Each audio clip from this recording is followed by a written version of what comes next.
السلام عليكم ورحمة الله وبركاته. إن شاء الله النهارده عندنا هنتكلم على DNA ترانسليشن، ترجمة المادة الوراثية. بعد ما عملنا عملية الدي ان ترانسكريبشن وانتجنا عندنا الماسنجر ار ان اي، بعد كده عملنا له بعض الموديفيكيشنز اللي هي البوست ترانسكريبشنال موديفيكيشنز، اللي احنا أول حاجة عملنا كابينج ات 5 برايم، بعد كده عملنا البولي ايتيل ات 3 برايم، بعد كده عملنا عملية السبلايسنج اللي احنا عملنا الريموف للانترونز اللي هي النون كودنج ريجن. دلوقتي عندنا الماسنجر ار ان اي بقى جاهز ان يحصل له عمليه الترجمه، عمليه الترانسليشن. طب ايه اللي بيحصل؟ افتر بوست ترانسكريبشن موديفيكيشنز، الماسنجر ار ان اي بتاعنا بيحصل له اكسبورت فروم ذا نيوكليس، بيحصل له اكسبورت من النيوكليس عن طريق ايه؟ عن طريق النيوكلير بورز، دي بتبقى موجوده في الاستراكشر بتاع النيوكليس. طب بعد كده بيروح فين؟ بيروح للسيتوبلازم، وفي السيتوبلازم بتحصل عمليه الترانسليشن. طب انا عشان اعمل عمليه الترانسليشن بحتاج ايه؟ بحتاج 3 حاجات. اول حاجه عندنا الماسنجر ار ان اي، تاني حاجه التي ار ان اي اللي هو الترانسفير ار ان اي. طب ده بيعمل ايه؟ ده بينقل الاحماض الامينيه، بينقل الامينو اسيدز. تالت حاجه عندنا محتاجها هو الرايبوزوم، وده اللي بيحصل فيه عمليه الترجمه. ده كان بالنسبه للدي ان ترانسليشن. يبقى اول حاجه انا عندي الماسنجر ار ان اي بتاعي.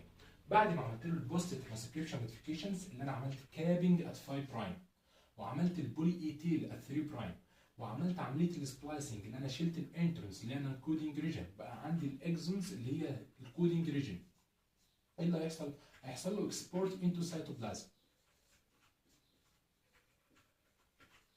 وفي السيتوبلازم هيحصل عندي عمليه ايه؟ عمليه الترانسليشن. طب انا عشان اعمل عمليه الترانسليشن بحتاج 3 حاجات. هنبتدي اول حاجه عندنا بالماسنجر ار ان اي بتاعنا. ده الماسنجر ار ان اي. كل اللي احنا عايزين نعمله، الماسنجر ار ان اي عليه كود نيوكليوتايد، احنا عاوزين نترجم النيوكليوتايد دي، عايزين نترجمه لاحماض امينيه، لامينو اسيدز، والامينو اسيدز مع بعضها هترتبط بواسطه ربط اسمها بيبتايد بوند، هيدينا البروتين. تمام؟ ده اللي هيحصل عندنا. طب انا دلوقتي عندي الماسنجر ار ان اي، كل 3 نيوكليوتايد في الماسنجر ار ان اي بيدونا امينو اسيد، بيدونا حمض امين معين، وال3 نيوكليوتايدز دول بديهم اسمه كودون. يبقى كل 3 نيوكليوتايد بيدونا اسمه كودون، والكودون بيدينا ايه؟ بيدينا الامينو اسيد. تمام؟ يبقى احنا عندنا ده الماسنجر ار ان اي، عندنا دول 3 نيوكليوتايد، ودول 3 نيوكليوتايد، ودول 3 نيوكليوتايد. كل 3 نيوكليوتايد هيدينا امينو اسيد، وبديهم اسم ايه؟ كودون. يبقى every 3 نيوكليوتايدز بديهم اسم اللي هو ايه؟ كودون. يبقى الكودون عباره عن ايه؟ عباره عن triplets of nucleotides. ده ايه؟ ده الكودون. طبعا انا عندي كام نيوكليوتايد؟ انا عندي 4، الاي واليو والسي والجي. طيب انا دلوقتي عاوز احسب احتمالات الكودونات، عايز اعرف انا عندي كام كودون، عايز احسب number of possible codons. طب دي احسبها ازاي؟ احسبها عن طريق عمليه رياضيه. ازاي بقى؟ انا دلوقتي عندي عدد النيوكليوتيدات كام واحده؟ عندي 4، اللي هم الاي واليو والسي والجي، ادينين يوراسيل سيتوزين جوانين. طب انا عندي 4، عاوز احسب بقى 4 باور كام؟ 4 باور 3. الثلاثه دي جت من فين؟ الثلاثه دي جت من ان الكودون الواحد بيتكون من كام نيوكليوتايد؟ بيتكون من 3، فتبقى 4 باور 3 بيساوي 64 كودونز. يبقى انا عندي كام كودون؟ عندي 64 كودون. الرقمين دول جم من فين؟ الاربعه دي عدد النيوكليوتايدز اللي هم كام؟ اللي هم دول. طب والثلاثه دي؟ الثلاثه دي جت الاحتمالات ان الكودون الواحد بيبقى فيه كام نيوكليوتايد؟ بيبقى فيه 3. يبقى 4 باور 3 بيساوي كام عندنا؟ بيساوي 64 كودون.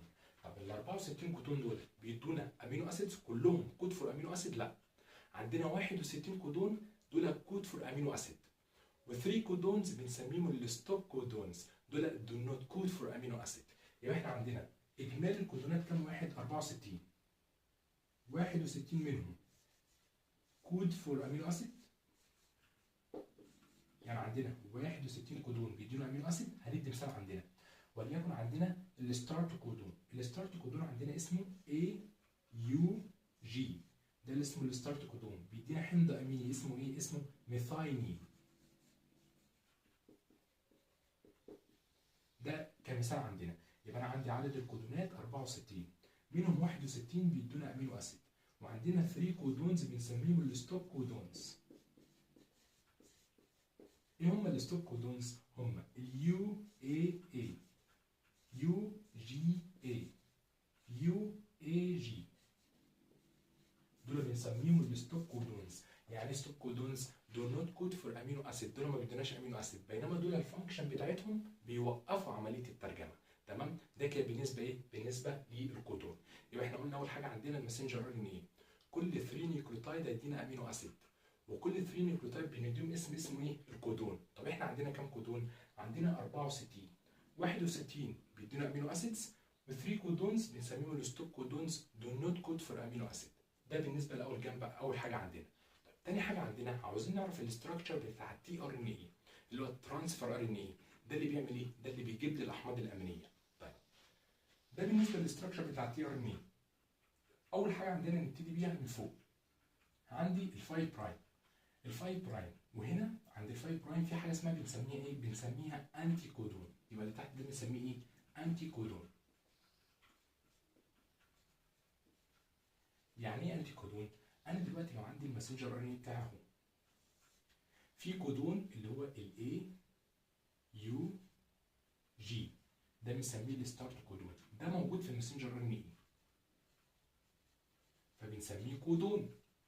طيب على التي ار ان اي بنسميه ايه؟ بنسميه انتي كودون. يعني ايه؟ بيبقى كومبلمنتري لده. الاي هيبقى قصادها ايه؟ يو، واليو قصادها ايه؟ والجي قصادها سي. فده الانتي كودون بتاع التي ار ان اي. يبقى احنا دلوقتي بنتكلم على الاستراكشر بتاع التي ار ان اي اللي هو ترانسفير ار ان اي. اول حاجه عندنا الجزء اللي تحت. الجزء اللي تحت بيبقى فيه ايه؟ بيبقى فيه الانتي كودون، ده المضاد للكودون اللي موجود على ايه؟ اللي موجود على الماسنجر ار ان اي. طيب الموقع الثالث ده اللي هو الموقع الثالث بيديله اسم كده اسمه وابل بوزيشن.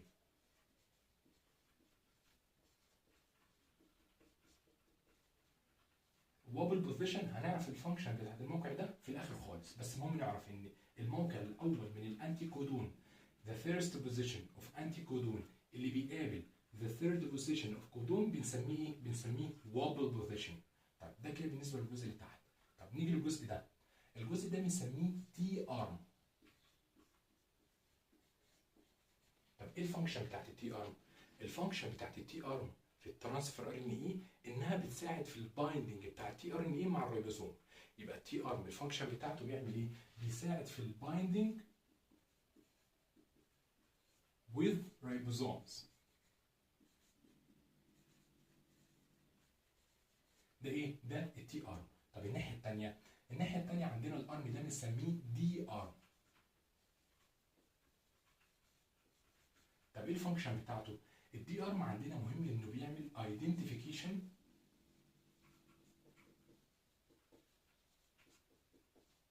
of tRNA by tRNA synthetase enzyme.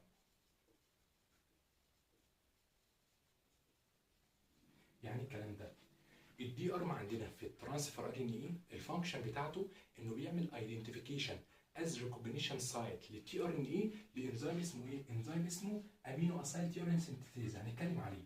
يبقى الانزيم ده اللي هو التي ار ان اي سينثيز، الانزيم ده بيقدر يعرف الترانسفير ار ان اي، نوع الترانسفير ار ان اي عن طريق ايه؟ عن طريق الدي ارم. تمام؟ يبقى الانزيم بيقدر يعرف الترانسفير ار ان اي نوعه عن طريق الدي ارم.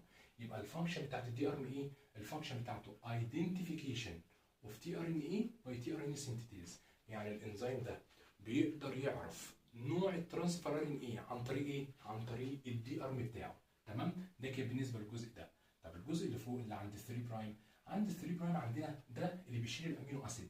فعندنا في سيكونس معين اسمه سي سي اي. ده بنسميه ايه؟ بنسميه امينو اسيد دومين. موجود فين؟ موجود عند الطرف 3 برايم. ده كده بالنسبه ايه؟ بالنسبه للستراكشر بتاع الترانسفير ار ان اي. يبقى احنا عندنا الترانسفير ار ان اي بيتكون من كذا حاجه. اول حاجه عندنا الجزء اللي تحت بنسميه الانتي كودون. يعني ايه انتي كودون؟ ده الجزء المضاد للكودون اللي موجود على الماسنجر ار ان اي. طب تاني حاجه عندنا تي ارم. ده وظيفته ايه؟ بيساعد في البايندنج بتاع التي ار ان اي مع الريبوزوم. طب الدي ارم، الدي ارم وظيفته ان في انزيم اسمه التي ار ان اي سينثيز.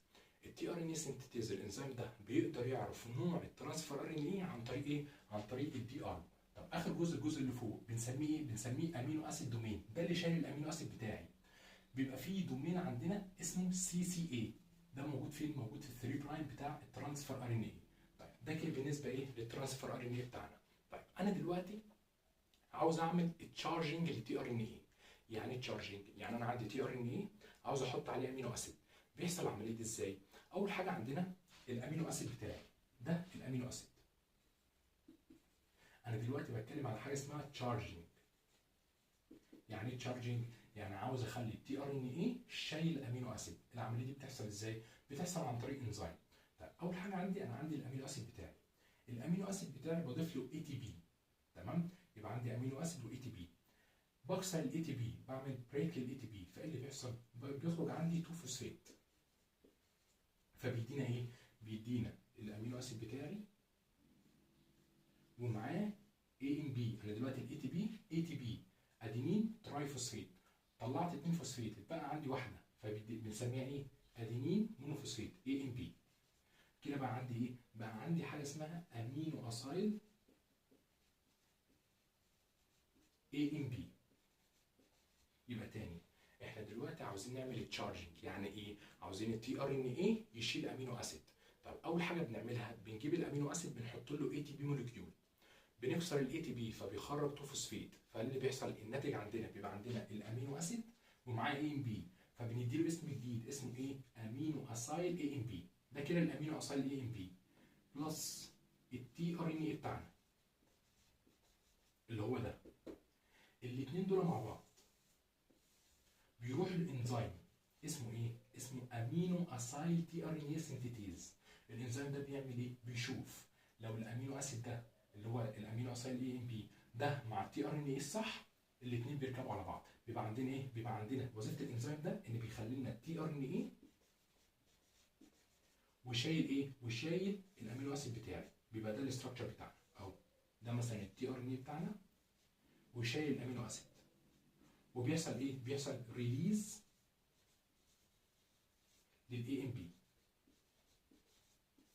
ده كده اللي بيحصل عندنا. يبقى تاني، انا دلوقتي عاوز اعمل تشارجنج للتي ار ان اي. انا دلوقتي عندي تي ار ان اي عاوز احط عليه امينو اسيد. العمليه دي بتحصل ازاي؟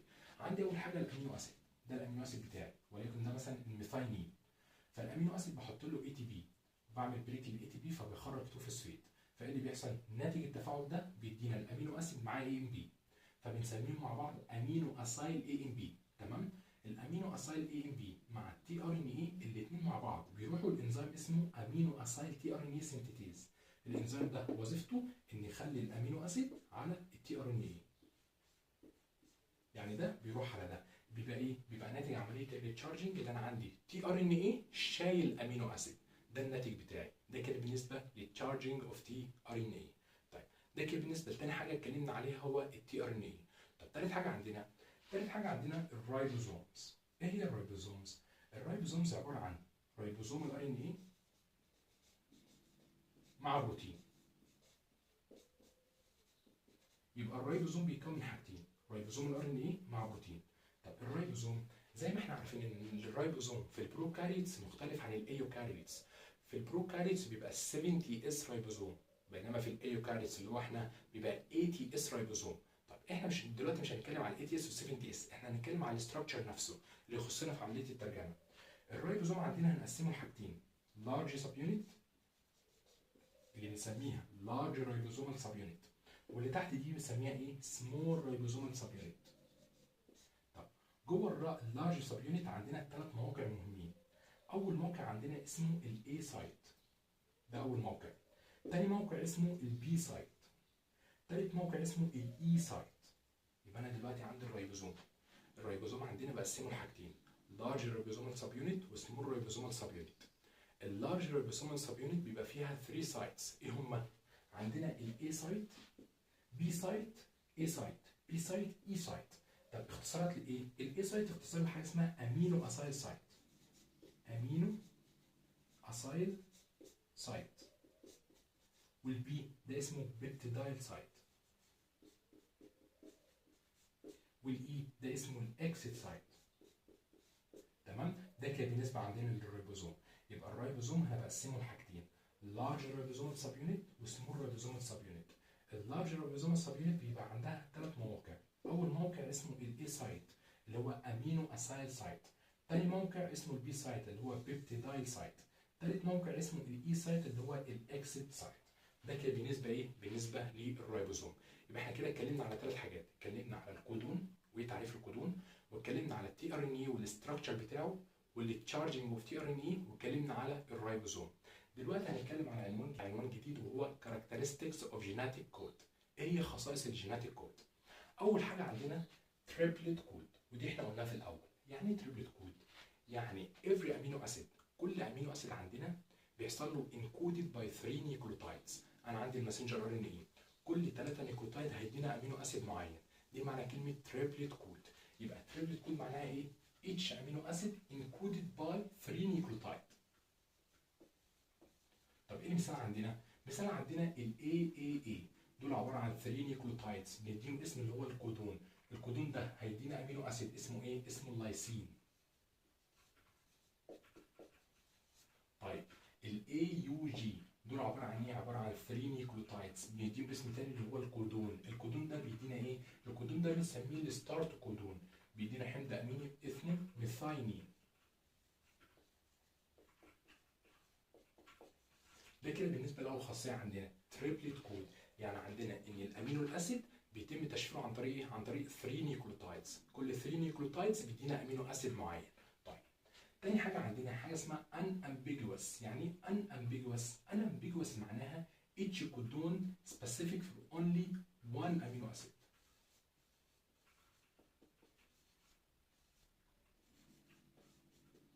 يعني دي unambiguous معناها مثال عندنا الجي جي يو، ده رمز الايه؟ ده رمز الامينو اسيد اسمه جلايسين. طيب الجي يو جي ده رمز الامينو اسيد اسمه الفالين. يعني بقى unambiguous معناها ان الكودون ده بيدينا امينو اسيد، الكودون ده مستحيل يدينا امينو اسيد غير اللي هو بيعطيه. يعني ايه عندنا؟ يعني عندنا الجي يو جي ده بيدينا الفالين، مستحيل يدي حاجه غير الفالين. ده معنى كلمه unambiguous، يعني each codon is specific for only one amino acid. عندنا الجي يو جي بيدينا فالين، يبقى مش هيدينا حاجه غير الفالين، هيدينا الفالين بس. جي جي يو ده كودون بيدينا الجلايسين، مستحيل يدينا حاجه غير الجلايسين. يبقى الكودون عندنا بيبقى سبيسيفيك لاونلي وان امينو اسيد. الكودون ده هيدينا الامينو اسيد ده، مش هيدينا امينو اسيد غيره. دي معنى كلمه unambiguous اللي هو each codon is specific for only one amino acid. دي كده تاني خاصيه عندنا في الجيناتيك كود. طب تالت حاجه عندنا اسمها كوماليس. يعني ايه كوماليس؟ كوماليس معناها the codon is read continuously. يعني ايه؟ انا دلوقتي عندي لما الريبوزوم بيجي بيقرا 3 نيوكليوتايدز دول كودون، وال3 نيوكليوتايدز دول كودون. فلما بيجي يقرا ما بيبقاش فيه كوما، يعني ما بيبقاش فيه نيوكليوتايد هنا 2 نيوكليوتايد هنا، الكلام ده ما بيحصلش عندنا. بيقرا continuously without gaps. مفيش نيوكليوتايد في النص، مفيش 2 نيوكليوتايد، لا ده هو الماسنجر ار ان اي بيبقى مفروض علينا، بيبقى مفروض كده، وبيبقى كل 3 نيوكليوتايد بيقراهم وبيدينا امينو اسيد، مفيش جابس في النص. دي معنى كلمه ايه؟ كوماليس. يبقى دي كده عندنا تالت حاجه. طب رابع حاجه عندنا نون اوفرلابنج. يعني ايه اوفرلابنج؟ يعني ما بيحصلش عندنا اوفرلاب، يعني النيوكليوتايد بتتقري مره واحده في الكودون بتاعها. ازاي؟ نون اوفرلابنج معناها ان each nucleotide is read only once in a codon. انا دلوقتي عندي الاي يو جي، دول مع بعض كودون بيتقري، ودول مع بعض كودون، ودول مع بعض كودون، ما بيحصلش اوفرلاب. يعني ايه؟ يعني ما بيحصلش ان الجي مع 2 اي دول يبقى كودون، ده ما بيحصلش. ليه؟ لان كل نيوكليوتايد بتتقري مره واحده في الكودون بتاعها. يعني الجي هتتقري مره واحده في الكودون بتاعها، والاي هتتقري مره واحده في الكودون بتاعها، فما بيحصلش عمليه الاوفرلابنج اللي هو مثلا الاي دي تيجي مع الاثنين دول ويكونوا كودون، ده ما بيحصلش. يبقى النون اوفرلابنج معناها ان each nucleotide is read only once in a codon. ده كده بالنسبه لرابع حاجه عندنا. خامس حاجه واخر حاجه degenerate او redundant، ودي حاجه مهمه جدا. يعني ايه degenerate او redundant؟ degenerate معناها more than one codon for same amino acid.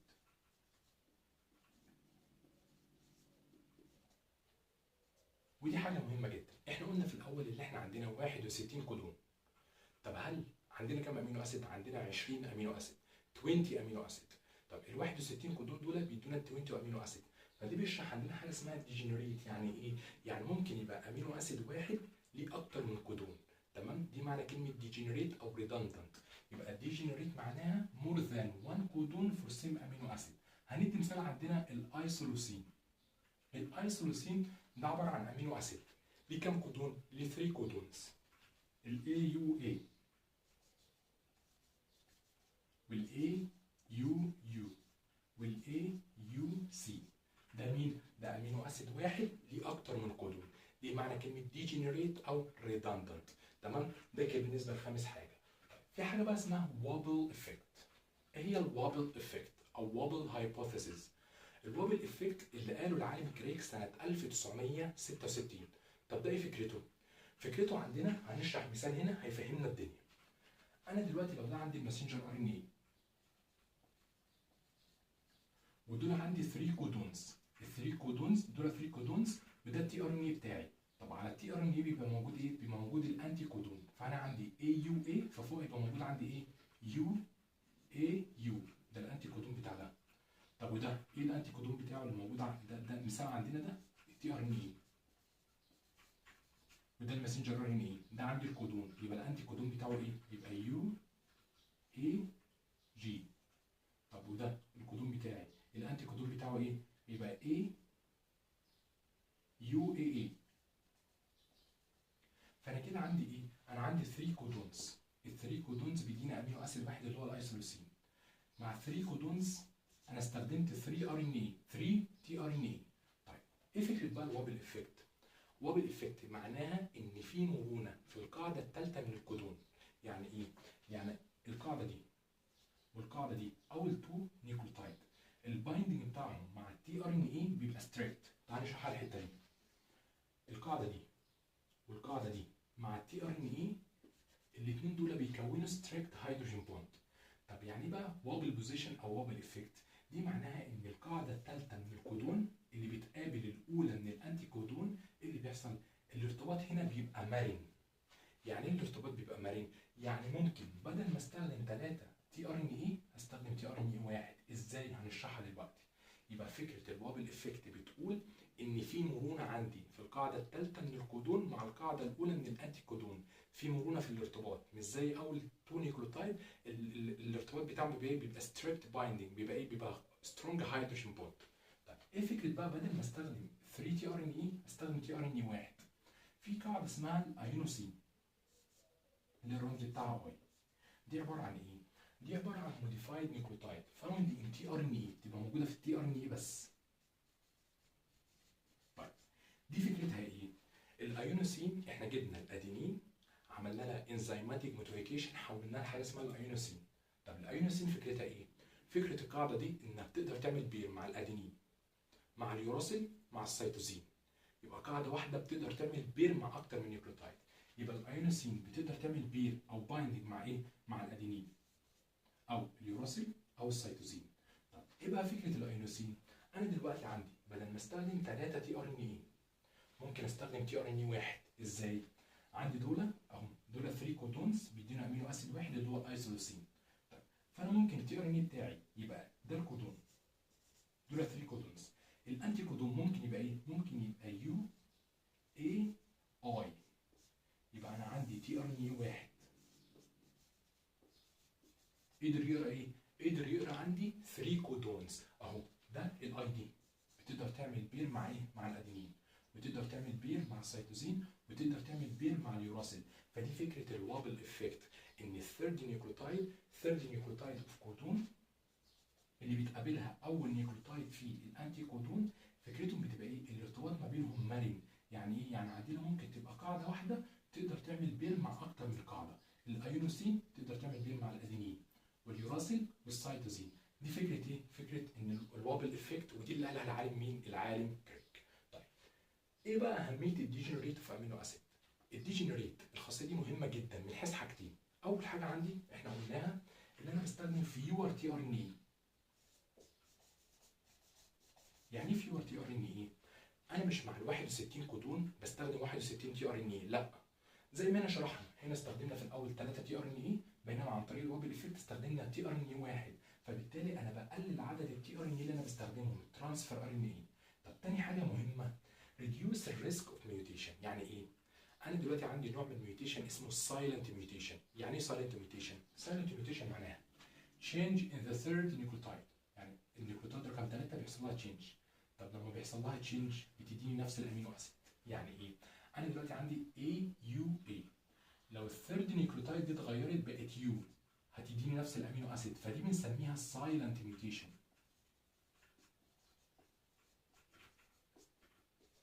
فتاني حاجه من اهميات الديجنرسي اوف جيناتيك كود اللي هي ايه؟ ريديوس للريسك اوف ميوتيشن. طيب في اكسبشن للديجنريت، في اكسبشن. ايه الاكسبشن عندنا؟ تو امينو اسيدز، الميثايونين والتريبتوفان. الميثايونين عنده اونلي وان كودون اللي هو الاي يو جي، وعندنا التريبتوفان عنده وان كودون اللي هو اليو جي جي. ده كده بالنسبه عندنا لاول محاضره عندنا في الدي ان اي ترانسليشن، ترجمه الماده الوراثيه.